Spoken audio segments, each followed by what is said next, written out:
আজকে তোমাদেরকে নিয়ে যাই একটা খুবই অলৌকিক একটা মন্দিরে, যেই মন্দিরের ছাদ কিন্তু পুরোপুরিভাবেই খোলা। আর যেই মন্দিরটি নির্মাণ হয়েছিল প্রায় আজ থেকে 400 বছর আগে এক জমিদারের স্বপ্নাদেশে। হ্যাঁ, সেটি হলো জগপুরের মায়ের মনসা মন্দির।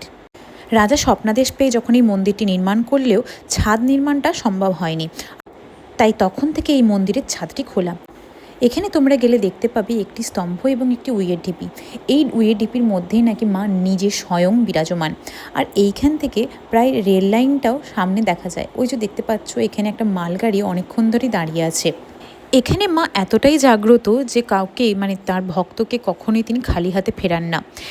আমরা যখন গেছিলাম তখন মন্দিরটির এক অংশে নির্মাণের কিছু কাজ চলছিল।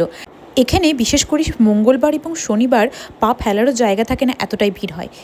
এই সিদ্ধিকুণ্ড থেকে স্নান করে ভক্তগণ এগিয়ে যায় বিভিন্ন মানসিক পূরণের উদ্দেশ্যে।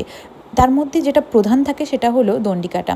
এই সেই পথ যেখান থেকে দণ্ডি কেটে মানুষজন ভগবানের দুয়ারে যায়। যেহেতু আমরা রবিবার দিন একদম বিকেলের দিকে গেছিলাম, তাই সমস্ত দোকানপাটও এখানে বন্ধ ছিল। যাই হোক, ভিডিওটি ভালো লাগলে অবশ্যই লাইক করো, শেয়ার করো।